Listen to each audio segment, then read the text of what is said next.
Querido Pai que estás nos céus, mais uma vez viemos na Tua presença,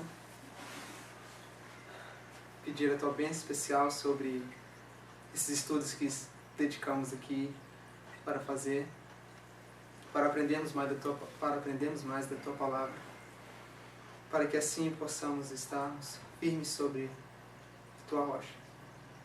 Pedimos agora a companhia de Teus anjos, do Teu Espírito Santo, para que possamos, assim quando abrir Tua Palavra, ter os nossos olhos abertos para compreendermos essas verdades. E assim termos uma transformação espiritual, que possamos ter uma caminhada mais próxima a Ti, que ao aprendermos essas verdades, que nosso coração esteja aberto para reconhecermos as nossas falhas e as nossas faltas, os nossos pecados, e assim nos buscar uma transformação. Então peço agora que o Senhor esteja conosco, esteja comigo, que a pessoa de Cristo possa ser revelada e que possa me esconder atrás de Tuas palavras. E pedimos essas bênçãos em nome do Seu Filho Jesus. Amém.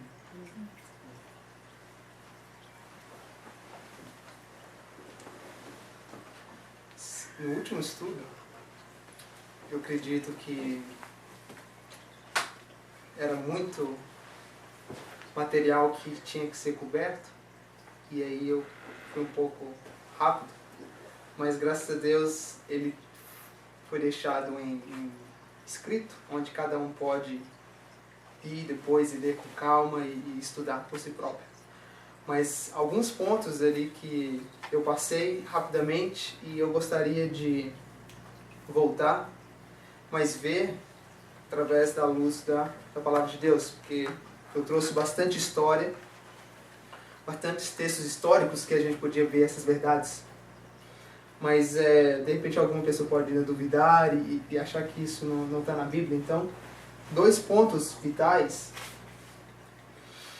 mas um ponto que eu gostaria de tocar e gastar tempo hoje era mostrando como o Islã é uma maldição e uma bênção. Eu toquei no último estudo como o Islã ele é uma bênção, porque ele ataca os exércitos de Roma. A gente vê como eles estão sobre as 7 trombetas, ele ataca o exército de Roma. Enquanto agora o mundo está preocupando com o Islã, o povo de Deus tem a oportunidade para se preparar, para ser selado. Então nós lemos alguns textos onde vimos que há um selamento no primeiro ai, há um selamento no segundo ai e há um selamento no terceiro ai. Então hoje eu gostaria de lidar mais com esse tópico de como que é uma bênção para o povo de Deus e como é uma maldição para Babilônia, ou para Babilônia moderna, que é constituída de a besta, o dragão e o falso profeta. Então, antes de olharmos essas bênçãos e essas maldições, vamos olhar algumas histórias na Bíblia que comprova que o Islã, quando vemos o Islã na história, ele pode ser uma bênção e uma maldição. Então, vou com vocês olhar algumas histórias para que possamos termos estabelecido na Bíblia algumas histórias que possamos ver que ele é uma bênção e uma maldição, e depois vamos olharmos como ele é a maldição para o mundo e como ele é a bênção para o povo de Deus. Então, para começarmos, eu queria que vocês fossem comigo no livro de Gênesis. Vamos começar no livro de Gênesis, no capítulo 37. Olhando nessa história. Gênesis no capítulo 37. E vamos olhar no verso 23. A palavra de Deus nos diz: E aconteceu que, chegando José e seus irmãos, tiraram de José a sua túnica, a túnica de várias cores que trazia. Tomaram-no e lançaram-no na cova. Porém a cova estava vazia, não havia água nela. Depois assentaram-se a comer pão, e levantaram seus olhos, e olharam, e eis que uma companhia de ismaelitas vinham de Gileade. Seus camelos traziam especiarias, e bálsamo, e mirra, e iam levá-los ao Egito. Então Judá disse a seus irmãos, que proveio haverá que matemos o nosso irmão e escondemos o seu sangue? Vinde e vendamo-nos a estes ismaelitas, e não seja nossa mão sobre ele, porque ele é nosso irmão, nossa carne, e seus irmãos obedeceram. Então nós vemos aqui na história de José, quando ele estava para ser morto, aparecem os ismaelitas, que são o povo do Oriente, da descendência de Ismael. Então nós vemos que se não fossem os ismaelitas aparecendo naquela hora, José poderia ter sido morto.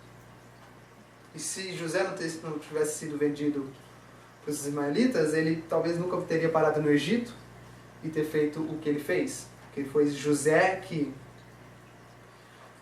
pela luz de Deus, conseguiu fazer administrar todo os 7 anos de fome que eles tiveram e os 7 anos de abundância. Então nós vemos na história de José que os ismaelitas foram uma bênção para a vida dele. Pode ter sido uma coisa má nos olhos humanos, mas foi uma bênção, que os ismaelitas que levaram ele para o Egito. Em Êxodo, há uma outra história, e vamos olhar 2 capítulos em Êxodo, mas vamos em Êxodo 10. Essas são histórias conhecidas nossas que eu aprendi quando eu era criança e creio que vocês todos conhecem, mas nós nunca nos falamos para olhar esses pontos. Mas em Êxodo 10, quando nós temos o derramamento das pragas no Egito, vamos olhar no verso 13, nos diz: Então estendeu Moisés sua vara sobre a terra do Egito, e o Senhor trouxe sobre a terra um vento oriental todo aquele dia, toda aquela noite. E aconteceu que pela manhã o vento oriental trouxe os gafanhotos. Eu queria que vocês notassem que foi o vento oriental que traz os gafanhotos. E nós temos estudado e visto que os gafanhotos representam o Islã, no fim do mundo. Então eu quero que vocês notem que o vento oriental que traz os gafanhotos. Não é por acaso que o vento vem do Oriente. Poderia ser um vento do sul, do norte, mas é um vento oriental que traz os gafanhotos. Mas a história que eu gostaria que vocês vissem comigo se encontra no capítulo 14 de Êxodo. Nós estamos olhando aqui uns exemplos de como é uma bênção e uma maldição, o Islã. Vemos que o vento oriental trouxe os gafanhotos. Mas olha, vamos ver comigo no verso 14, Êxodo, capítulo 14. Vamos olhar no verso 21.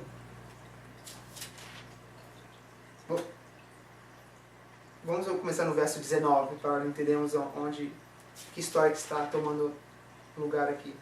E o anjo de Deus, que ia diante do exército de Israel, se retirou e ia atrás deles. Também a coluna da nuvem se retirou de diante deles, e se pôs atrás deles. E iam entre o campo dos egípcios e o campo de Israel. E a nuvem era trevas para aqueles e para estes, clarearam a noite. De maneira que toda a noite não se aproximou um do outro. Então nós vemos que o povo de Israel estava agora às prestes do Mar Vermelho, eles tinham um exército de Egito atrás deles, mas o que separava era essa nuvem. Eles estavam próximos a serem mortos, eles estavam desesperados ali com o Mar Vermelho. O Espírito de Profecia nos diz que quando eles viram o Mar Vermelho, aquilo foi uma decepção, eles acharam que eles iam morrer ali. Eles estavam esperando agora somente um milagre. Verso 21. Então Moisés estendeu a sua mão sobre o mar, e o Senhor fez retirar o mar por um forte vento oriental toda aquela noite, e o mar tornou-se seco e as águas foram partidas. Então, o que vem e faz o mar partir? Um forte vento oriental. Sabemos que quando Moisés estendeu seu cajado, o poder de Deus, mas Deus usou esse forte vento oriental que abriu o Mar Vermelho. Nós vemos mais uma vez aqui como uma bênção para os povos de Deus, o vento oriental que abriu o mar para eles poderem passar. Mais uma história, mais duas histórias vamos ver. Uma se encontra em Números 22, não precisam ir lá. Números 22, vocês conhecem a história de Balaão. E Balaão, ele era da Mesopotâmia, e os reis de Moabe tinham contratado ele para trazer para amaldiçoar o povo de Israel. Mas aí nós sabemos que a maldição se torna em bênção. Mas eu gostaria que vocês fossem comigo em Deuteronômios 23, onde menciona sobre Balaão. Deuteronômios 23. Mas a história é contada em Números 22. Depois vocês podem olhar com mais cuidado. Mas em Deuteronômios 23,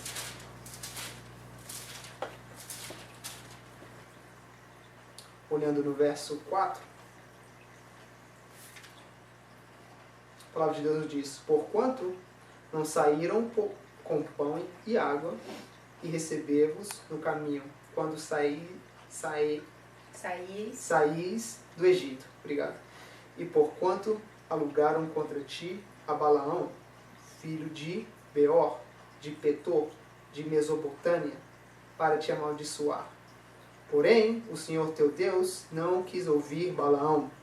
Antes, o Senhor teu Deus trocou em bênção a maldição, porquanto o Senhor teu Deus te amava. Então nós vemos aqui que Balaão era da Mesopotâmia e Deus transformou a maldição em uma bênção. Essa é mais uma história que nós vemos como o Islã é uma maldição e uma bênção. Mas a última que eu gostaria de compartilhar com vocês se encontra no livro de Mateus. Vemos claramente como o Islã na história, na Bíblia, ele tanto é uma maldição como uma bênção. Mas em Mateus 2,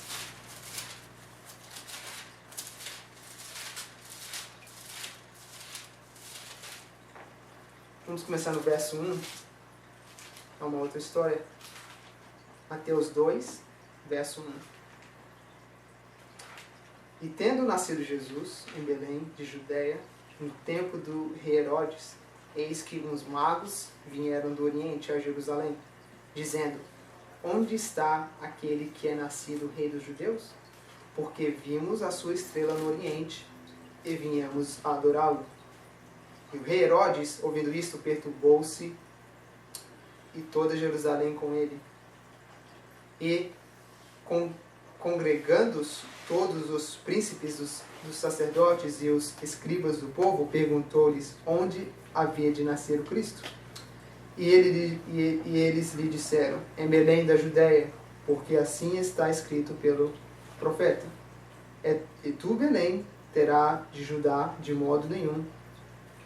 E tu, Belém, terra de Judá, de modo nenhum és a menor entre as capitais de Judá, porque de ti sairá o guia que há de apacentar o meu povo Israel.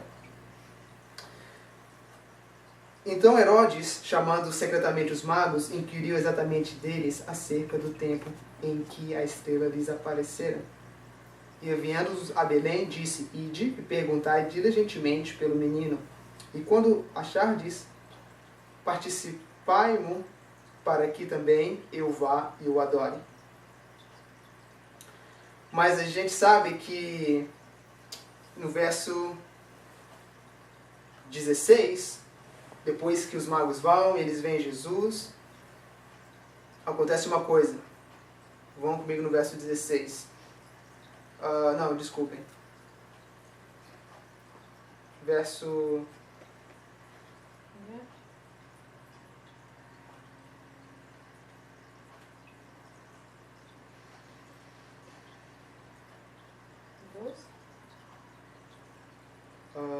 sendo divina revelação de um sonho. Isso, 12. Obrigado. Verso 12. E sendo por divina revelação avisados um sonho para que não voltasse para junto de Herodes, partiram para sua terra por outro caminho. E tendo ele se retirado, eis que o anjo do Senhor apareceu a José num sonho, dizendo: levanta-te e toma o menino e sua mãe e foge para o Egito. E tomaram-te, demora-te lá até que eu te diga, porque Herodes há de procurar o menino para o matar. E levantando-se ele, tomou o menino e sua mãe de noite e foi para o Egito. E esteve lá até a morte de Herodes, para que cumprisse o que foi dito por parte do Senhor pelo profeta que diz: do Egito chamei o meu filho. Então Herodes, vendo que tinha sido iludido pelos magos, irritou-se muito e mandou matar todos os meninos que haviam em Belém, em todos os seus contornos, de 2 anos para baixo, segundo o tempo que diligentemente inquirira dos magos. Então nós vemos que o fato dos magos do Oriente ter vindo e visto a estrela, isso, no final, trouxe morte, destruição e morte. Nós não vemos que foram os magos que fizeram isso, mas o fato deles ter vindo, Herodes soube que o menino tinha nascido, e aí ele deu o decreto de morte. Então nós vemos ali como o Islã ele sempre está conectado com uma bênção, com uma maldição. Então agora vamos olhar a maldição. Como que o Islã ele é a maldição para o mundo, ou para a Igreja Católica. Não a Igreja Católica, mas para a Babilônia moderna. Nós já olhamos nos últimos estudos como eles fazem parte das trombetas. E as trombetas é o poder que traz juízo sobre Roma. Mas eu gostaria que vocês notassem comigo em uma outra característica que a Bíblia nos fala, como que o Islã traz julgamento para o mundo. Para o mundo eles são uma maldição, mas para a gente nós temos que olhar que eles são uma bênção. Então em Jó 27 nos dá uma característica do Islã que nós precisamos entender.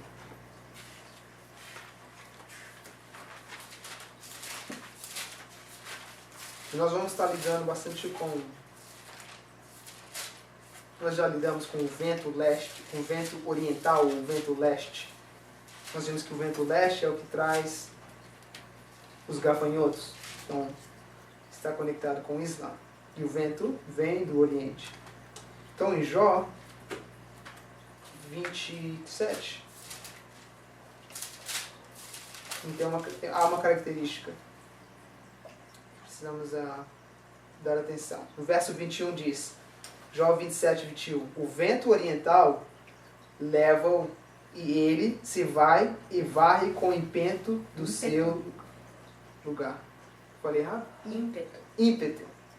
O vento oriental leva-o e ele vai e varre com ímpeto do seu lugar. Então, uma característica aqui do vento oriental. Ele leva, ele varre, ele move aquela coisa do seu lugar, com ímpeto. O que ele vai varrer? O que ele vai mover? Em Salmos 48, lidando com o vento oriental, a palavra de Deus nos diz o seguinte, Salmos 48. Estamos olhando no verso 7. Nós vamos estar praticamente olhando uma profecia que vai se cumprir aqui. Salmos 48, verso 7. Tu quebras os naus de Tarsis com o vento oriental. Ou os navios. Alguma versão tem navios, né? Naus e navios Naus e navios é mesmo sinônimos. Então, tu quebras os naus de Tarsis com o vento oriental. O que são esses navios de Tarsis, ou esses naus de Tarsis? Em Ezequiel 27, mas nos diz o que é esses navios de Tarsis. O que quer que seja esses navios de Tarsis, o vento oriental o vento do Oriente quebra eles. Vamos olhar agora em Ezequiel 27, para termos mais esclarecimento sobre esses navios de Tarsis. E olhem comigo no verso 25. Os navios de Tarsis eram as tuas caravanas, que traziam tuas mercadorias, e te enchestes e te glorificastes muito no meio dos mares. Os teus remadores te conduziram sobre grandes águas. O vento oriental te quebrou no meio dos mares. Então, mais uma vez aqui nós vemos que o vento oriental te quebrou no meio dos mares. E quem quer que seja que essa profecia está lidando aqui em Ezequiel, nos diz que ele tinha alguma relação com esses navios de Tarsis. Olhem comigo no verso 12, do mesmo capítulo. No verso 12 diz: Tarsis negociava contigo por causa da abundância de toda a casta de riquezas, com prata, ferro, estanho e chumbo, e negociava em tuas feiras.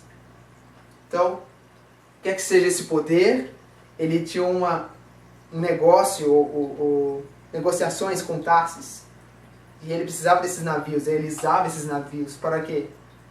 Para ter suas riquezas. Mas de quem que está falando essa profecia? Se vocês olhem comigo no verso 1, isso a irmã já disse que não tiro, olhem comigo no verso 1, do verso 1 ao 3 diz: E veio a minha palavra do Senhor, dizendo: Tu, pois, ó filho do homem, levanta uma lamentação sobre Tiro, e dize a Tiro, que habitam nas entranhas do mar, e negocia com os povos em muitas ilhas. Assim diz o Senhor teu Deus: Ó Tiro, tu dizes: Eu sou perfeita em formosura. Então Tiro fazia negócios com os navios de Tarsis, ou com Tarsis. Tarsis era uma ilha onde esses navios eram de lá. Então Tiro fazia seus negócios. E era através desses navios que ele conseguiu suas riquezas. Então a palavra de Deus nos diz que o vento oriental vai quebrar os navios de Tarsis. Mas nós vamos voltar aqui para ter mais intervenção, mas eu quero que vocês notem quem que Tiro representa nos últimos dias. Se vocês forem comigo no próximo capítulo, capítulo 28, nós vamos ver realmente quem que Tiro representa. Porque quem quer que seja Tiro, o vento oriental vai quebrar os seus navios, os seus comércios. Nós vamos ver que Tiro vai ser destruída pelos navios, pelo vento oriental. No meio do mar. Mas olhem comigo no capítulo 28, de Ezequiel. Começando no verso 1. E veio a minha palavra do Senhor dizendo: Filho do homem, dize ao príncipe de Tiro, assim diz o Senhor Deus: Porquanto o teu coração se elevou e disse: Eu sou Deus, sobre a cadeira de Deus me assento, no meio dos mares, e não passas de homem, e não és Deus, ainda que estimas o teu coração como se fora o coração de Deus. Eis que tu és mais sábio que Daniel, e não há segredo algum que se possa esconder de ti. Pela tua sabedoria e pelo teu entendimento, alcançastes para ti riquezas, e adquiristes ouro e prata nos teus tesouros. Pela extensão de tua sabedoria, no teu comércio, aumentastes as tuas riquezas, e eleva-se o teu coração por causa das tuas riquezas. Porquanto assim diz o Senhor teu Deus: Porquanto estimas o teu coração como se for o coração de Deus, por isso, eis que eu trarei sobre ti estrangeiros, os mais terríveis dentre as nações, os quais se desembainharão as suas espadas contra a formosura da tua sabedoria, e marcharão o teu esplendor. Então nós vemos aqui que Tiro se diz ser Deus, ou ele disse sentar-se como Deus, ter o coração de Deus, mas ele é um homem. Então, realmente, de quem que nós estamos lidando aqui? Quem que realmente estamos vendo aqui que Tiro representa? Uma pessoa que é homem, mas se diz ser Deus, mas é um homem. O rei do norte. Rei do norte, Papa. Existe outra pessoa no mundo hoje que é homem e se diz ser Deus? E assenta num trono onde diz ser vigário, filho de Deus? Então nós vemos que isso é uma profecia que está lidando com o rei do norte, ou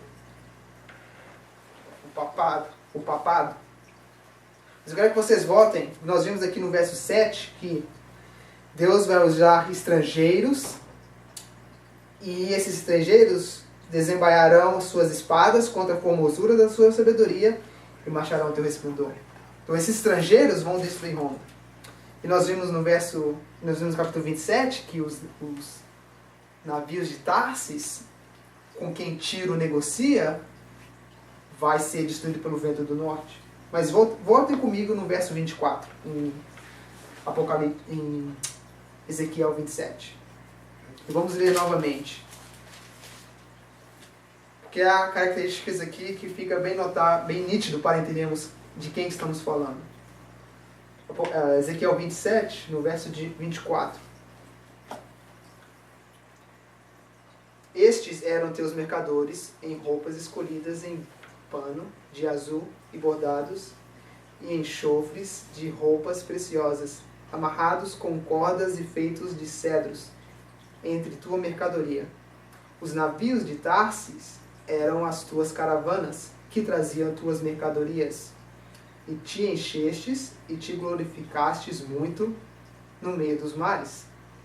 Os teus remadores te conduziram sobre grandes águas.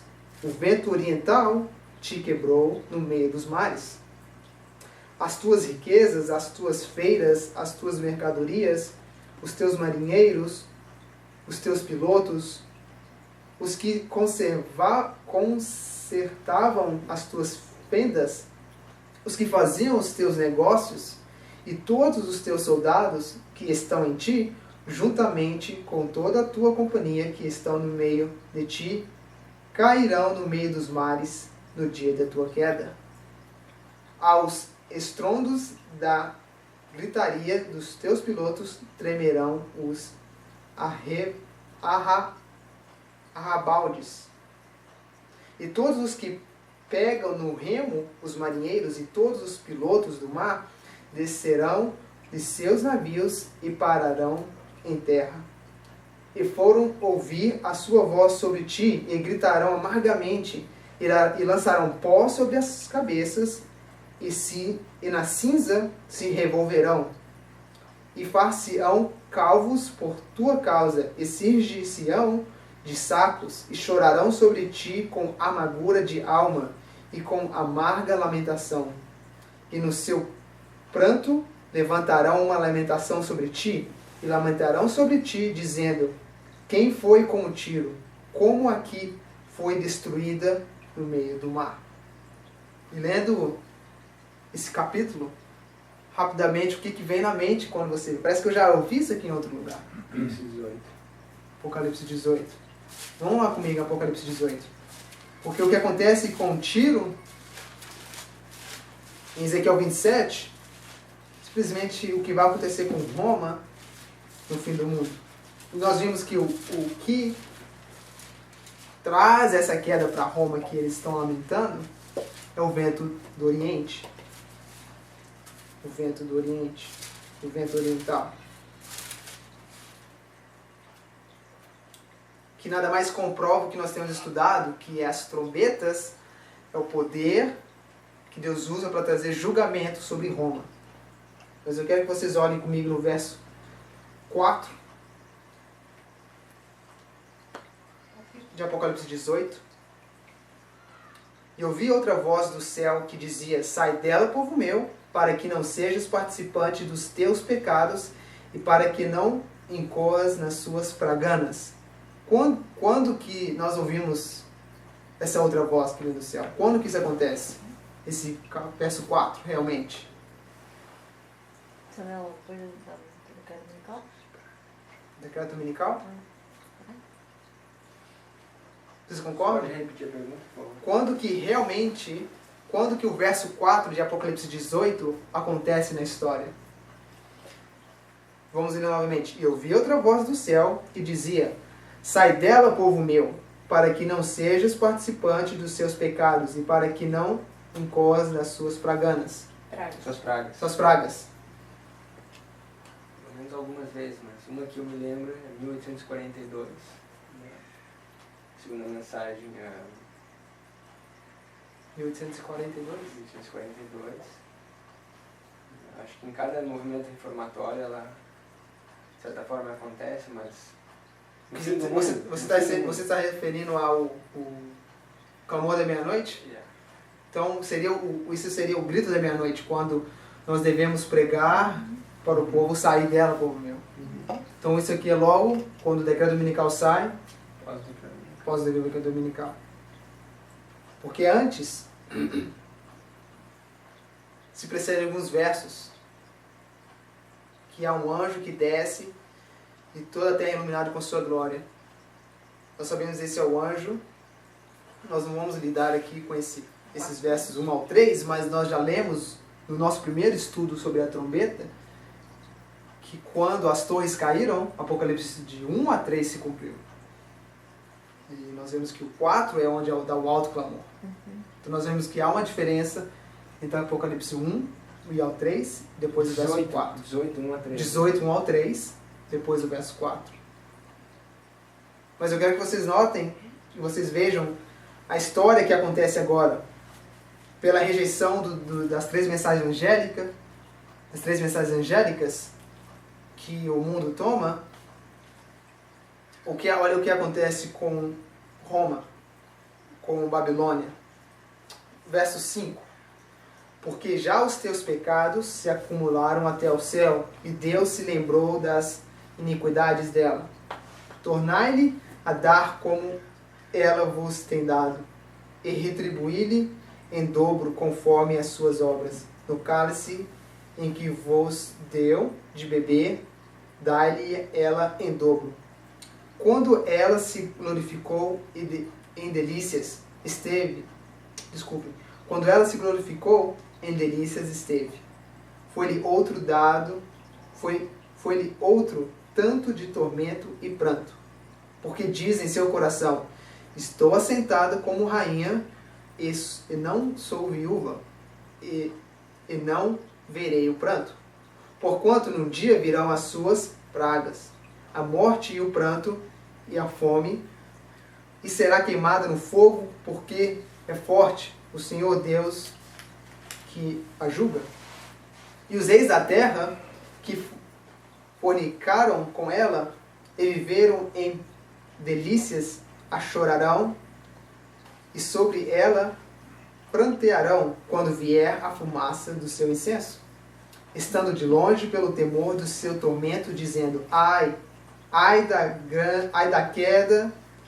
daquela grande cidade de Babilônia, aquela forte cidade, pois em uma hora veio o seu juízo. E sobre ela choraram e lamentaram os mercadores da terra, porque ninguém mais compra as tuas mercadorias, mercadorias de ouro e de prata e de pedras preciosas, de pérolas e de linho fino, e de púrpura e de seda, de escarlata e de toda madeira odorífera, e todo vaso de marfim, e todo vaso de madeira preciosíssima, de bronze, de ferro, de mármore, e canela, e perfume, e mirra, e incenso, e vinho, e azeite, e flor de farinha, e trigo, e gado, e ovelhas, cavalos, e carros, e corpos e almas de homem. Acho que deixei alguma coisa, faltou alguma coisa aqui que ela é dona, praticamente do mundo inteiro. Então, nós vimos que em Ezequiel 17, em Ezequiel 27, ela se enriquece pelos navios de Tarsis. E nós vemos que o vento oriental que derruba os navios de Tarsis, e aí que vem a crise econômica que nós estamos presenciando hoje. Eu li, vão comigo em Sofonias 1. Porque o que nós estamos dizendo aqui, irmãos, é muito sério. Se nós estamos mostrando claramente da palavra de Deus, linha sobre linha, regra sobre regra, que os eventos, o grande conflito põe dessa maneira. Página 343. Desculpa, não sei se é página 343, mas o grande conflito ela põe dessa maneira. Os eventos conectados com o fechamento da porta da graça e a preparação para o tempo de angústia estão claramente revelados. Estão claramente revelados. Mas multidões não têm mais conhecimento como se nunca tivessem sido revelados. Mais ou menos as palavras. Mas os eventos estão claramente revelados. E o que nós estamos dizendo aqui nesses estudos, que quando nós vimos o Islã na profecia, ou quando nós vimos o Islã na história, ele está marcando o fechamento da porta da graça para nós. É agora onde os ventos estão sendo segurados. Deus está selando o seu povo. E se nós podemos tomar duas opções. Rejeitarmos, mas se isso for verdade, não vai ter segunda chance. O único jeito de você saber se isso é verdade ou não é você estudar por si próprio e pedir a Deus para revelar. Então essas coisas que nós estamos estudando aqui, revelando, são coisas sérias que muitos podem achar que são heresias, mas isso é Deus está revelando para a gente os acontecimentos do mundo perante os nossos olhos. Nós vemos a crise econômica. E eu li na semana passada, em Sofonias 14, e no verso 16, Sofonias 1, no verso 16, onde diz que dia de trombeta e de alarido contra as cidades fortificadas e contra as torres altas. Nós estamos demarcando isso que isso foi 11 de setembro. E logo após, nós vemos em Sofonias que é uma crise econômica. No verso 18 diz: nem a sua prata, nem o seu ouro os poderá livrar no dia da indignação do Senhor, mas pelo fogo do seu zelo toda esta terra será consumida. Por que que nem pela sua prata e nem pelo seu ouro eles podem se livrar? Porque o Islã, ele trouxe a crise econômica. É o vento oriental que ataca os navios de Tarsis. Os Estados Unidos teve que gastar todos os seus recursos agora para lutar contra o terrorismo. E agora o Islã vai continuar atacando. E o que isso vai fazer? Vai causar a besta, o falso profeta e o dragão a se juntarem para prover uma solução para o mundo. Eles vão agora buscar uma solução para o mundo sair dessa crise. E a solução que eles vão achar é voltar para Deus. Eles vão reconhecer que tem que voltar para Deus. Mas o modo que eles vão voltar é trazendo uma ordem ou um decreto dominical, adorando o dia de domingo.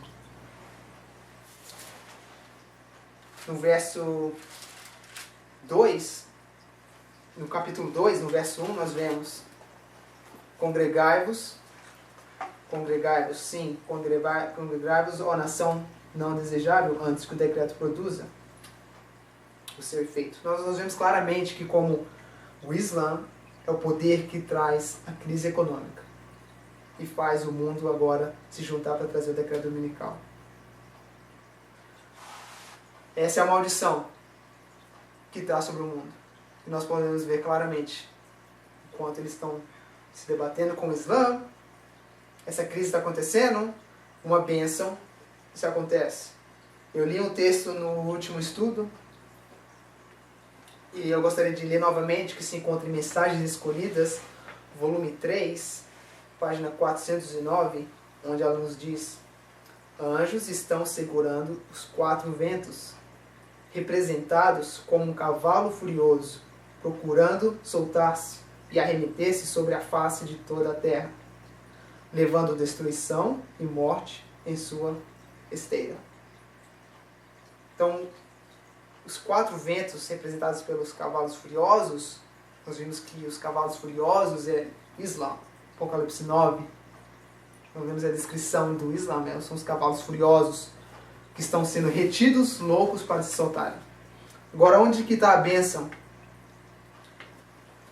Apocalipse 7, vamos comigo em Apocalipse 7, porque ela diz que os 4 ventos estão sendo segurados.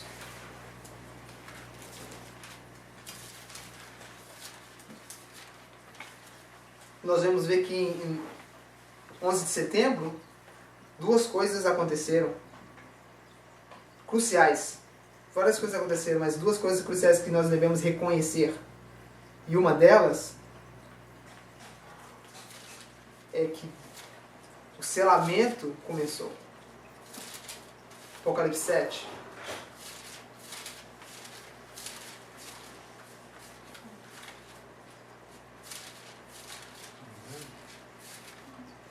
Verso 1. Vamos ler até o verso 3.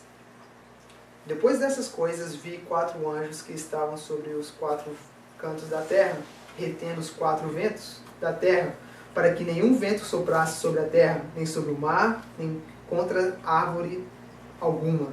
E vi outro anjo subir ao lado do sol nascente, e que tinha o selo do Deus vivo, e clamou com grande voz aos 4 anjos, a quem fora dado o poder de danificar a terra e o mar, dizendo: não danifiques a terra, nem o mar, nem as árvores, até que hajamos selado nas suas testas os servos de nosso Deus. E eu vi o número dos selados, e era de 144.000, selados de todas as tribos dos filhos de Israel. Então, Islã, ou o vento do Oriente, ou os gafanhotos, há várias características. Em 11 de setembro, logo depois que eles atacaram as Torres Gêmeas, o que foi que George Bush fez logo depois? Nós estamos em guerra contra o Islã. Que se alguém está com nós, vamos combater agora. Aqueles que estão contra nós, contra o terrorismo, está contra nós. Se você está a favor do terrorismo, está contra nós. Se você está contra o terrorismo, está ao nosso lado. Então, 11 de setembro, onde marca, onde o Islã foi colocado em restrição, onde eles, não, já deu, agora nós vamos parar. E aí começou a guerra, e eles começaram agora a combater o Islã. O que é isso? Deus segurou ali os ventos, porque eles estavam prontos para começar a destruição e guerra e trazer mortes. Eles trouxeram por muitos anos, mas Deus agora teve que restringir eles por um motivo que Deus restringiu, para que o seu povo fosse selado. Então nós vemos que há um selamento. E uma outra coisa que nós devemos reconhecer em 11 de setembro é o derramamento do Espírito Santo. Em Ezequiel 37,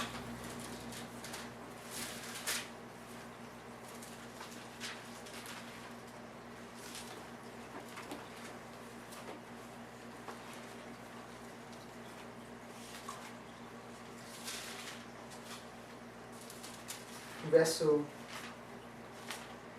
9.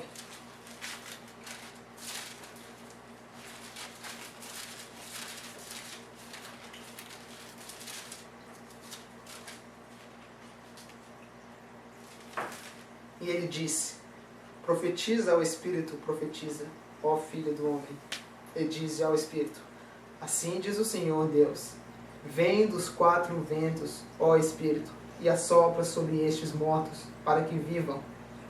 E profetizei como ele me deu ordem. Então o Espírito entrou neles, e viveram, e se puseram em pé um exército grande e extremo. Então me disse: filho do homem, estes ossos são toda a casa de Israel. Então nós vemos aqui mais uma vez que os 4 ventos, ou a profecia dos 4 ventos, é que vem, traz o Espírito, e onde entra nos ossos e eles se reavivam. A profecia é o entendimento sobre o Islã nos últimos dias, que vai fazemos nós reconhecemos o derramamento da chuva serôdia, porque como no segundo Ai, foi a mensagem do Islã que deu força ao movimento milerita. No terceiro Ai, a mensagem do Islã é o que dá força ao movimento dos 144.000, do povo de Deus nos últimos dias. Então, 2 coisas nós devemos levar em consideração e muito sério, que 11 de setembro marca um tempo de selamento e o derramamento do Espírito Santo. 2 coisas muito sérias. E infelizmente, a palavra de Deus, não infelizmente, mas felizmente, graças a Deus, nós temos a firme palavra profética, porque Deus nos diz ainda que nos últimos dias vai haver uma discussão sobre isso, vai haver um debate, pessoas rejeitarão e questionarão essa mensagem. Se vocês abrirem suas Bíblias em Isaías,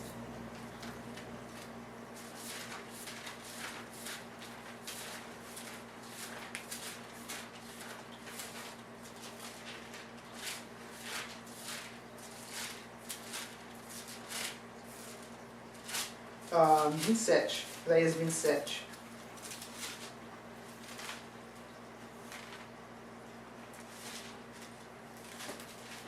E eu vou pedir a colaboração de vocês para entender esses textos, porque no português a tradução não faz justo faz jus ao que realmente dá esclarecimento, mas nos últimos dias, ou como nós estamos demarcando aqui, que Deus está derramando o seu Espírito, e nós vemos que Ele vem com medida. Nós vamos aprender isso, que Ele vem com medida, e depois sem medida. Ele vem primeiro em mensagem, e depois em força e em poder. Nós vamos olhar isso mais nos estudos mais para frente, mas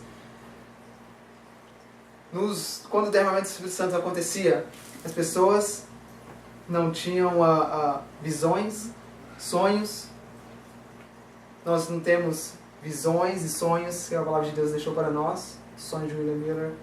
Nos últimos dias, eles não falarão em línguas e todos entenderão, pois eu acho que agora não chegamos nessa hora de falarmos em línguas, mas Deus deu a oportunidade de entendermos várias línguas. Então, eu sei que a Bíblia não foi escrita em inglês, mas se você entendendo várias versões, nós podemos agora dar a oportunidade de compartilhar essa luz com as outras pessoas, que eles possam entender essas verdades. Então, a gente pode ver claramente, e a mensagem ela está sendo espalhada pelo mundo inteiro em várias línguas. Não é somente no português, não é somente no inglês. Não pense que só existe nós aqui, nesse grupinho aqui, estudando essa mensagem, enquanto muitas pessoas no mundo inteiro, em vários lugares, estão estudando. E é assim que a mensagem ela vai a todo mundo. Mas, ao lermos esse texto, o inglês ele vai dar uma ajuda para a gente compreender melhor. Mas vão comigo nós estamos no capítulo 27, e eu gostaria que vocês olhassem no verso 6 comigo. A palavra de Deus nos diz: dias virão em que Jacó lançará raízes, e florescerá e brotará Israel, e encherão de fruto na face do mundo. O que faz uma coisa brotar ou dar fruto? Chuva, água. Precisamos de água, de chuva para uma coisa brotar. Verso 7. Feriu como feriu os que o feriram, ou matou-o assim como matou os que foram mortos por ele. Com medida contendes com ela, quando a rejeitastes, quando atirou com o vento forte no tempo do vento leste. E eu estive olhando outras traduções que nem isso que essa Bíblia que é a Almeida Certificada Fiel, que dá uma ajuda, mas outras traduções dizem palavras assim que eu não entendi. Vocês têm alguma tradução que diz com xoxô? Eu não entendi realmente o que seria isso, com xoxô. E eu falei assim, não, eu tenho que ajudar os irmãos a compreender esse texto, tenho que trazer ele em inglês, e nós vamos dessecar esse texto aqui, porque ele vai dar um entendimento maior para o que nós estamos dizendo aqui.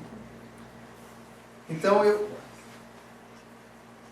vou escrever aqui no quadro, e nós vamos ler novamente os textos, mas o verso 27, o verso 8, essa tradução é minha, não é a tradução que deveria ter na Bíblia, mas estou dizendo que é uma tradução que eu acho que, juntando inglês com português, dá mais entendimento do que o verso diz. Mas diz: em medida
eu vou pedir a compreensão de vocês se tiver algum erro de português, se estiver ainda difícil de compreender, mas no inglês está basicamente dessa forma. Em medida, quando brotar, porque nós vimos no verso anterior, que está falando no verso 6, diz: Jacó lançará raízes e florescerá, e brotará Israel encherão de fruto a face do mundo. Então nós vemos que está falando de uma linguagem aqui agrícola. E a palavra em inglês é shoot forth. E shoot forth você pode usar para uma palavra agrícola. De uma flor que está brotando. Mas no português eles traduziram para uma que não dá esse entendimento de alguma coisa brotar.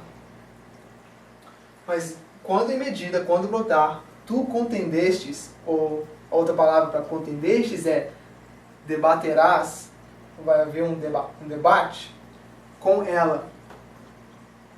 E ele segura seu vento forte no dia do vento leste. O que isso realmente quer dizer?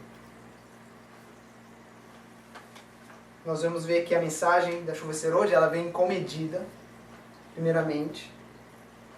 E essa mensagem, ela vem para que assim nós possamos dar frutos, ou que possamos buscar agora transformar nossa vida para refletirmos o caráter de Jesus. E assim, no década dominical, nós vamos estar refletindo o seu caráter perfeitamente. Assim nós podemos chamar pessoas para fora de Babilônia. Porque não tem como você chamar alguém para fora do pecado se você ainda está em pecado. Por isso que o julgamento começa pela casa de Deus. Por isso que nós primeiro precisamos nos santificarmos para que assim possamos refletir o caráter de Jesus e conseguirmos tirar outras pessoas para fora de Babilônia. Mas nos últimos dias, a palavra de Deus nos diz que, com medida, quando a mensagem da chuva de hoje estiver caindo com medida, haverão frutos, ou vão começar a brotar, porque os espinhos começaram a cair. Mas tu contenderás, ou tu vai debater, vocês vão debater com isso. E eles vão debater por quê? Porque nós estamos dizendo que em 11 de setembro de 2011, Deus segurou os seus 4 ventos no dia do vento leste. No dia de 11 de setembro de 2001, Deus segurou os 4 ventos. Isso vai haver um debate. A palavra de Deus nos diz. E é nesses dias, durante esses dias, vamos estar buscando refletir o caráter de Jesus, onde temos que estar buscando dar frutos. Então, irmãos, vai fazer amanhã 10 anos que Jesus está segurando os 4 ventos. Eu gostaria, para terminar, lermos uma passagem, porque para Jesus segurar os 4 ventos, ele teve que implorar para Deus.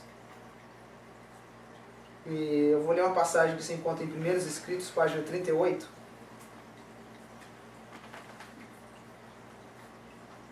Que ela nos diz o seguinte: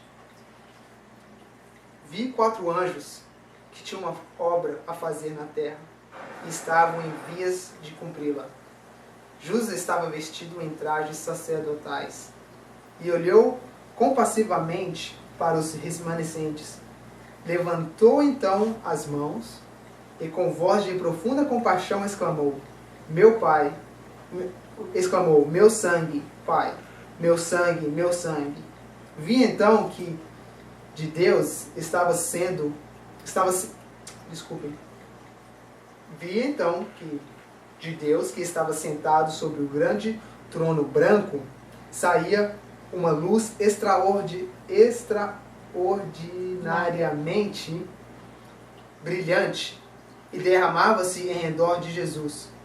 Vi a seguir um anjo com uma missão da parte de Jesus, voando velozmente aos 4 anjos que tinham a obra a fazer na terra, agitando para cima e para baixo alguma coisa que tinha na mão, e clamando com grande voz: Segurai, segurai, segurai até que os servos de Deus sejam selados na fronte. Perguntei ao meu anjo assistente o sentido do que eu ouvia, e que iriam fazer os 4 anjos. E que iriam fazer os 4 anjos? Ele me disse que era Deus quem restringia os poderes e incumbira os seus anjos de tudo quanto se relacionava com a terra.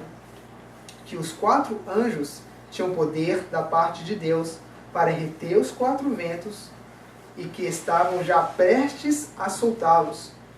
Mas enquanto se lhes afrouxavam as mãos e os 4 ventos estavam para soprar, os olhos misericordiosos de Jesus contemplaram os remanescentes que não estavam selados e, erguendo as mãos ao Pai, alegou que havia derramado seu sangue por eles.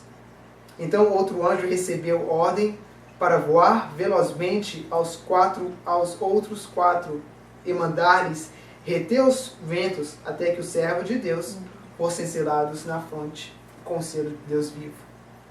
Eu pergunto para vocês, e é uma pergunta para mim, em 11 de setembro de 2001, será que estávamos prontos? Será que estávamos selados?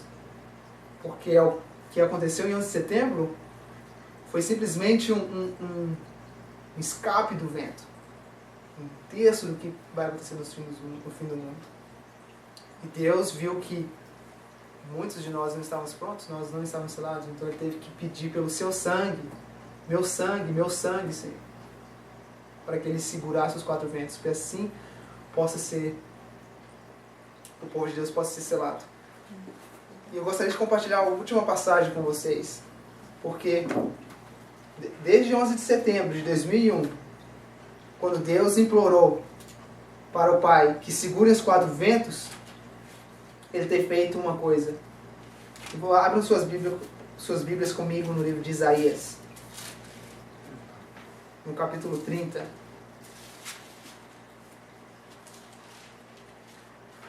Desde 11 de setembro, Jesus implorou para Deus que segurasse os 4 ventos para que os seus servos sejam selados. E o momento que isso aconteceu, para que nós possamos ser selados, Ele teve que uma coisa acontecer também. Em Isaías 30, no verso 25, e em todo o monte alto, e em todo o outeiro levantado, haverá ribeiros e correntes de águas, no dia da grande matança, quando caírem as torres. E a luz da lua será como a luz do sol, e a luz do sol 7 vezes maior como a luz de 7 dias, no dia que o Senhor ligar a quebratura do seu povo e curar as chagas da tua ferida. A luz da lua representa o espírito de profecia, e a luz do sol representa a Bíblia. Desde 11 de setembro de 2001, Deus fez essa luz agora brilhar, a luz da lua brilhar como a luz do sol, e a luz do sol 7 vezes mais. A palavra de Deus agora está sendo aberta perante os nossos olhos, brilhando 7 vezes mais, para que assim ainda nós possamos buscarmos a preparação, buscarmos o que é requerido para nós estarmos selados. Deus tem aberto sua palavra não sei nem como dizer essa palavra, maravilhosamente nesses últimos dias. E é uma promessa da palavra de Deus, que Ele diz que se nós temos dificuldades e não sabemos como podemos alcançar esse selamento que nós devemos, como possamos dar frutos, Ele abriu a sua palavra 7 vezes mais. De espírito de profecia está brilhando como a luz da palavra de Deus. Então nós não temos desculpa de quando chegar no dia do juízo falar assim, eu não sabia, não tinha luz. Porque desde 11 de setembro de 2001 a luz tem brilhado muito. e tem crescido cada vez mais. E vai crescer cada vez mais até o dia ser perfeito. Possamos ter essas coisas em nossas mentes, em nossos corações. É isso que eu desejo para cada um de nós aqui. Que essas mensagens possam vir, ficar gravadas em nossa mente, em nosso coração.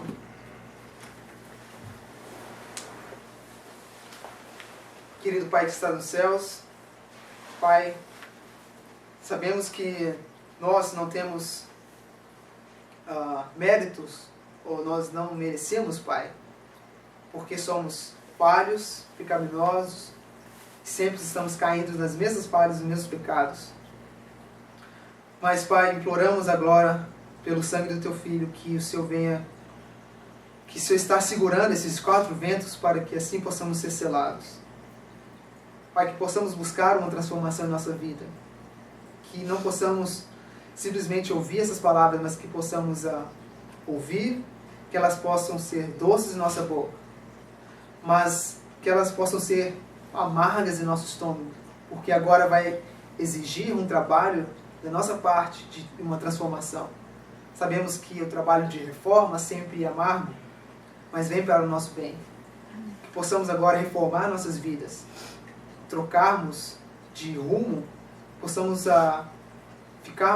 olharmos para o caminho que o Senhor tem estabelecido para nós. Possamos abrir nossos olhos e nosso coração para as Suas verdades, e assim possamos um dia juntos estarmos no céu para glorificarmos o Teu nome. Pai, que essas verdades venham não para nosso bem, mas que assim possamos mudarmos, e as pessoas que estão lá fora esperando para ouvir a Tua mensagem, que não somente pela mensagem, mas somente assim que eles verem os Seus servos refletindo o Teu caráter, eles já possam ser convertidos. Tu promete, tu nos deu as promessas que Tu farás esse trabalho de transformação e conversão. Tu requer de nós um povo limpo, uma nação pura e perfeita, como Tu és. Esteja conosco no final desse sábado, no fim desse sábado, possamos estarmos elevando nossas mentes, nossos corações a Ti. Continue habitando conosco neste lugar, pedindo essas bênçãos em nome do Seu Filho Jesus. Amém.